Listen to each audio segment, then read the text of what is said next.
You can start by saying and spelling your first and last name and rank, please.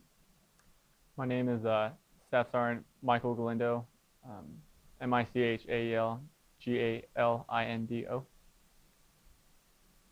what do you do for the SOG and why? So I'm a pararescueman here. I'm attached to the SOG at the 320th Special Tactics Squadron, and my responsibility is high angle search and rescue, technical rescue specialist. In regards to the cave rescue, had you been following the story before the U.S. joined the effort? Give me a minute. Let that motorcycle go by. It's gone. Had you been following the story before you guys got notified that you'd be out there? No, I didn't know what was going on in Thailand. We were actually scuba diving that week that the whole cave rescue was ongoing in Thailand, and I was doing my upgrade training, so I was more focused on studying for the material I was getting tested on. Can you tell me exactly what your role was in the rescue process? So my role was changing day to day. The first week, my role as part of the Americans on the ground, we were actually going up to the mountains and we were looking for alternate entrances into the cave because at the time the cave, the dive option was not an option. The UK divers said that the currents were too strong for them and it was still raining outside. So the first week we were hiking up the jungle and we were looking for some entrances from the outside of the mountain to get inside inside the cave. From there, we actually did find a pretty good mouth size of the cave where I was able to actually rappel into the cave from the mountaintop. Once I was inside there, though, it was a massive cavern, but there was no alternate entrances. It was blocked off with some smaller boulders.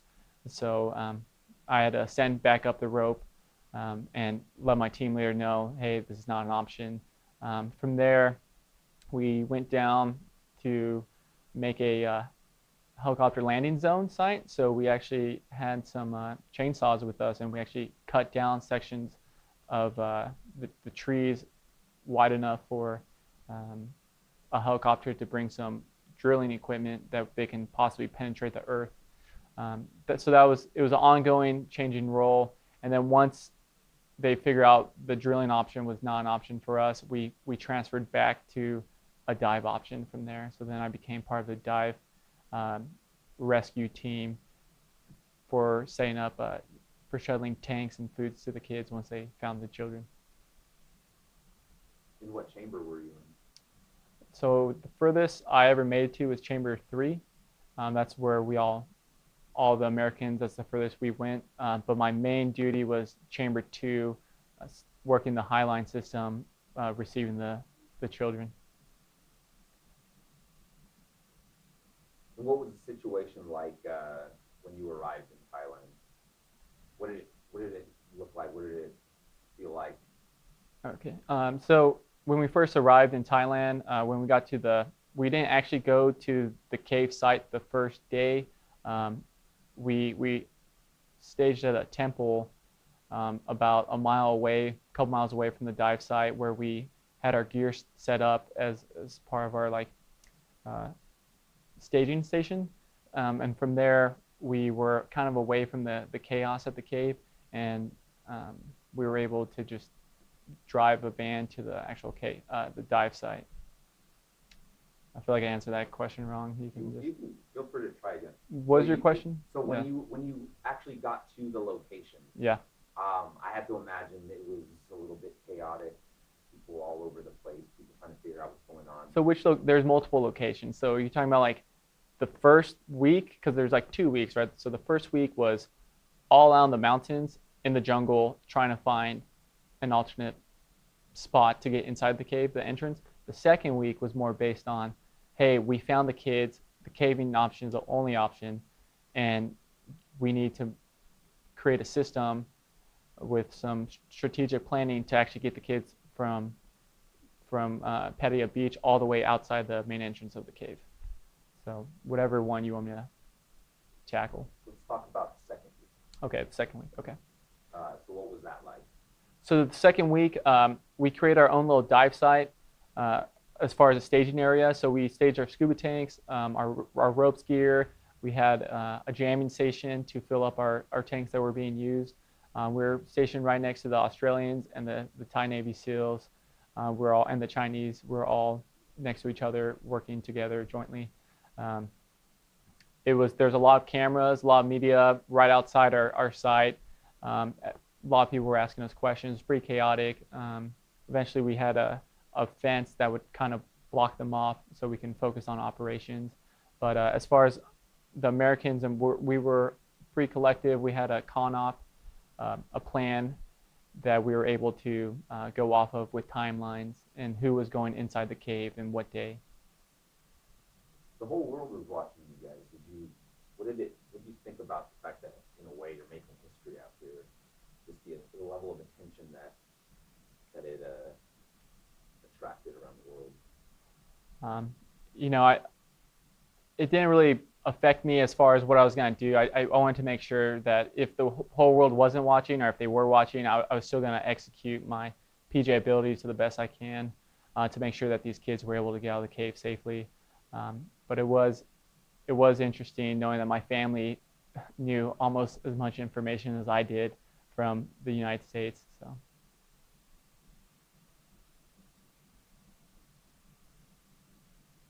Were there communication challenges, and how did you overcome those? Yes, there definitely was some language barriers. So we had 2 interpreters with us that were able to communicate from the Thai government to us, and we were able to go back and forth. Also, there was some local Thai rescue specialists who I was working inside the cave with that were, they spoke English as well. So as far as like the communication, there was at least one person who spoke English with us. I would say about 80% of the time we were able to communicate.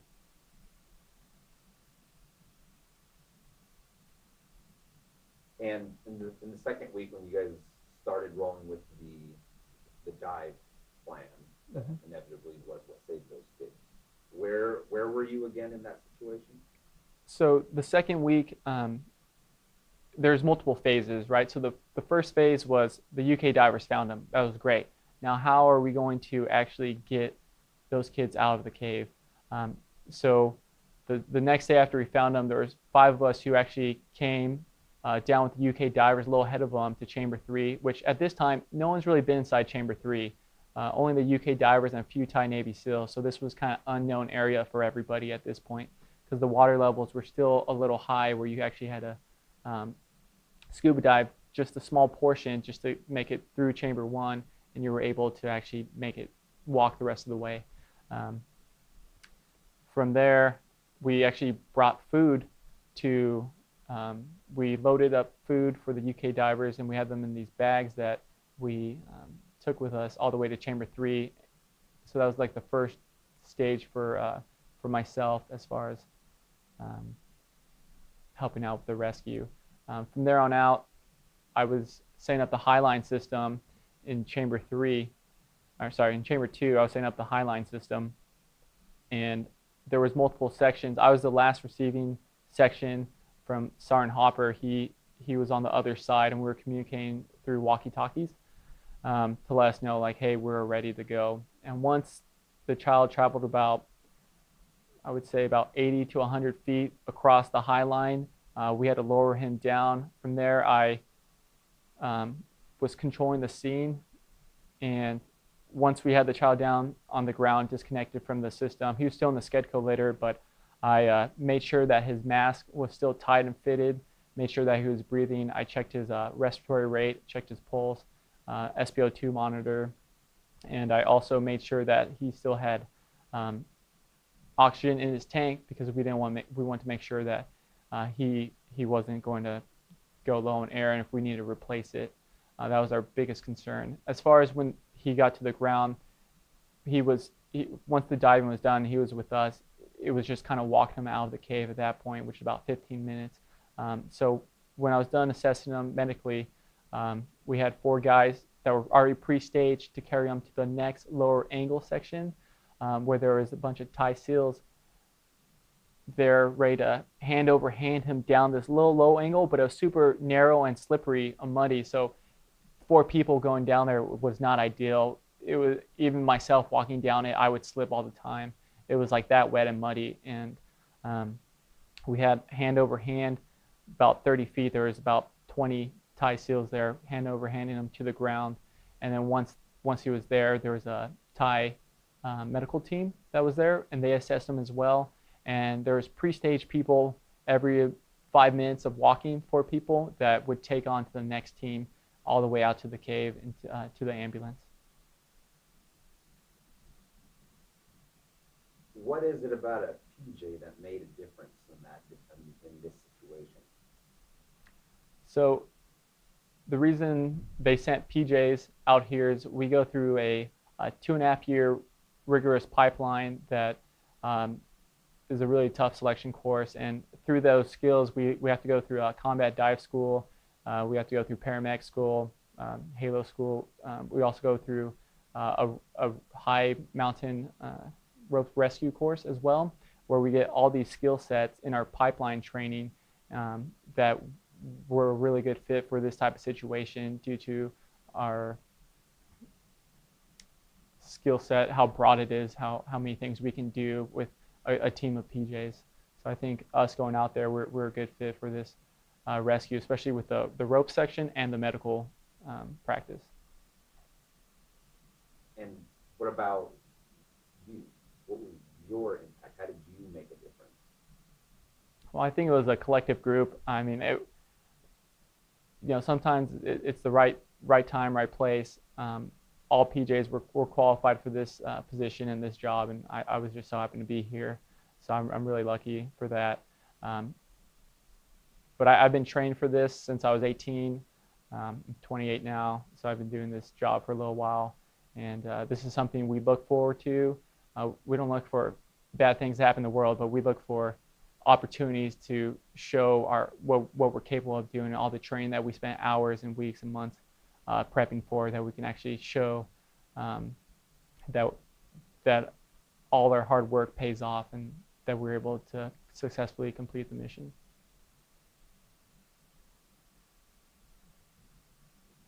So you did speak a little bit about conditions, the muddiness, and everything like that, but really paint the picture of what it was like in Chamber 3. What was the smells, the sounds, put me in that place. Make me understand exactly what it was like in there. Okay, so Chamber 3, I was mainly in Chamber 2, but I went inside Chamber 3 as well, so I can describe both if you want. Okay, so you want to just do it from like the entrance to like? Yeah, the whole area. It's raining outside all the time. Okay. You got things pumping water, Sure. I'm sure. Okay, so I'll just do it from like when we left our little staging area to Chamber 3. Okay, so from when we left our dive site, we had scuba tanks on our back, and we had about a 5-minute walk with scuba tanks to the entrance of the cave, where there was an accountability board that the Thais were keeping track of what our name is and who's going inside the cave. That way we have accountability. From there, they had a lot of pumps and wires going from the entrance of the cave all the way to Chamber 3 and beyond. So you had to be really careful of walking. There was kind of man-made steps that they used with like sandbags, kind of carpet material to like dig out and pad it. But after so many times with hundreds of people walking up and down, tracking mud, it was very slippery. So you had to be really careful. I don't know if you guys ever walk with scuba tanks on your back, but it's not very fun, especially a long period of time. So once we went down, it was about a 30-degree incline or decline. We get in some water again, where there's probably like 6-7 water pumps that you have to like kind of be careful, step over, and it's pretty dark, so you have your headlamp on, and that's your only light source. Once you go over a few more rocks, you're at the entrance of Chamber 1, where the first day you had to actually scuba dive about 10-15 feet to actually make it out of there. And there was a line set there where the UK divers are preset, so you would have to hold it, but you have to go upside down. You have to turn around like this and hold it because there's so many rocks in the way that your scuba tank and your head would hit on the on the actual rock, so you had to go upside down and just hold on to that line to get across to chamber 1. Once we got across to chamber 1, it was pretty small in there, pretty tight. We continued our walk, which is about another 10 minutes to get to the actual rescue site where we're going to set up the high line. And during there's sections where you're still up to water right here, but you can swim across. And then it crunched all the way down to about 3 feet, where you had to kind of get on your hands and knees to crawl through about 30 feet. And then you're back up into this massive cavern where it's hundreds of feet wide, spread out, huge inside. Once you got up there, there's a tight passage that we set up rope lines that we actually had to grab onto to actually make it up, because it was super slippery and very tight. So we actually had assistance with the rope to climb up there. So now you're wet, you're dehydrated, very muddy, dark. As far as like the smell, there's still fresh water going through, so it didn't smell like much inside chamber 2 because it's so big. Continuing on to chamber 2, that's where we had my section where we were receiving the last child as far as rope care. But if we keep walking on to our Sergeant Hopper section, there's a tight path hugging the right side of the wall where there's these boulders in between that has a little bit of narrow passage, and you can squeeze yourself through. Then you had to climb up on top of the boulders to get over them, then back down, then back up, and now you're on flat ground. As you continue through, there's this section we called the chimney, which was basically enough for you to slide yourself through. It was very tight space, so you had to go really slow and careful to get through. And at that space, now you walk into water again, which it's about a 10, 15 foot dive, but at this time the water level had receded from the water pumps and the lack of rain, that we were able to walk through. You kind of turn your head sideways and the water level is right here, so you can just kind of walk through. Granted, there's rock above you, so you have to be careful on that. But as soon as you popped out of chamber 2 into chamber 3, there's a solid slope that was also slippery and muddy, no very good grip. You were scrambling up the rock to climb. There was no rope set up at the time when I went inside there to actually like grab onto. It's kind of just, hey, this looks like a good hole to climb up. As soon as you got it, it was like a little knoll where the Thai SEALs were staging. So they actually had food in there. At one point they had KFC in there. They had little tents inside there where they were sleeping. And there was a ton of scuba tanks. So there was about all the scuba tanks we shoveled in a couple days before. There was at least 100 scuba tanks right there staged for the operations for the Euro divers to help stage them throughout chamber 4, 5, and 6, and for the UK divers to have tanks for the children and for themselves to switch out.